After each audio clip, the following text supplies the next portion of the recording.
Welcome back to Hyderabad kitchens. ఇవాళ మనం చేసుకోబోయే రెసిపీ ఫ్రెండ్స్ ఎగ్ ఫ్రై. ముందుగా నేను 10 ఎగ్స్ని తీసుకొని బాయిల్ చేసి పెట్టేసుకున్నాను. మనం దానికి కావాల్సిన పదార్థాలు: ఒక పెద్ద సైజులో ఆనియన్, 2 పచ్చిమిర్చీలు, కరివేపాకు. ఇప్పుడు మనం తయారు చేసే విధానాన్ని చూద్దాం. ఇప్పుడు మనం స్టవ్ మీద ప్యాన్ పెట్టేసుకొని మనం ఇందులో తగినంత ఆయిల్ పోసేసుకుందాం. ఈ ఆయిల్ కాస్త హీట్ అయినాక ఇప్పుడు ఇందులో మనం సన్నగా కట్ చేసి పెట్టుకున్న ఈ ఆనియన్స్ని వేసేసుకుందాం. ఈ ఆనియన్స్ వేసుకున్నాక మనం ఇందాక పచ్చిమిర్చి సన్నగా కట్ చేసి పెట్టుకున్నాం, ఇది ఇందులోకి వేసేసుకుందాం. తర్వాత ఇందులోనే మనం సన్నగా కట్ చేసి పెట్టుకున్నాం కరివేపాకు. ఇది కాస్త మనకు ఫ్రై కానిద్దాం, మనం కాస్త బ్రౌన్ కలర్ వచ్చి రానిద్దాం. ఇప్పుడు ఇందులో మనం 1/2 టీ స్పూన్ అల్లం వెల్లుల్లి పేస్ట్ వేసేసుకుందాం. వేసుకుంటే ఒకసారి బాగా కలుపుకుందాం, ఇది పచ్చి వాసన పోయేదాకా. ఇది ఎగ్ ఫ్రై అనేది మనకు ఫ్రెండ్స్ చపాతీలోకి కానీ రైస్లోకి కానీ చాలా బాగుంటుంది. ఒకసారి మీరు కూడా ట్రై చేసి చూడండి, ఎలా కుదిరిందో నాకు కామెంట్లో మెన్షన్ చేయండి ఫ్రెండ్స్. ఇది కాస్త మనకు ఫ్రై కానిద్దాం, మనం మిగతాది తర్వాత ఇవి ఫ్రై అయినాక వేసేసుకోవాలి. ఇది మనకు ఇలా కాస్త ఫ్రై అయింది కదా, ఈ ఆనియన్స్ అల్లం వెల్లుల్లి పేస్ట్ అవన్నీ వేసుకున్నాం కదా.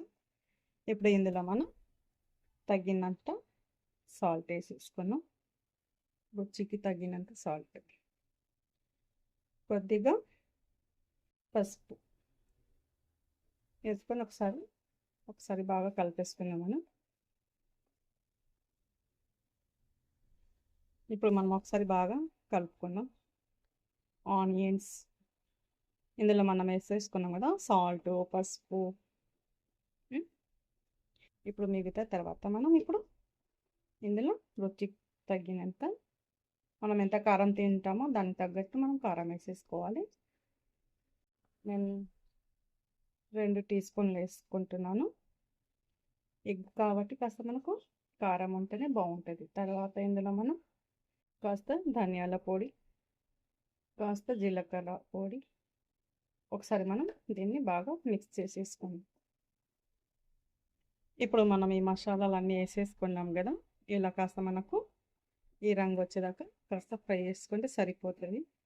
ఇప్పుడు మనం ఇందాక ఎగ్స్ ఉడకబెట్టుకున్నాం, కట్ చేసి పెట్టేసుకున్నాను, ఒక్కసారి చూపిస్తాను. ఇలా కట్ చేసేసి పెట్టేసుకున్నాను ఫ్రెండ్స్. మనకు నచ్చిన షేప్లో కట్ చేసేసుకోవచ్చు. ఇప్పుడు ఇందులో మనం వేసేసుకుందాం.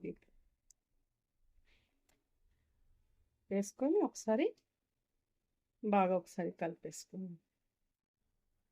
మనం ఇప్పుడు ఎగ్స్ని వేసేసుకొని ఇట్లా కలిపేసుకున్నాం కదా. ఇప్పుడు ఇది కాస్త మనకు ఈ ఆయిల్లో కాస్త ఫ్రై కానిద్దాం ఎగ్ని.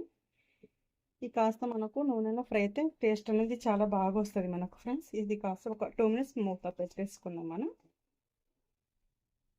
ఇప్పుడు ఒకసారి మనం మూత తీసి చూద్దాం.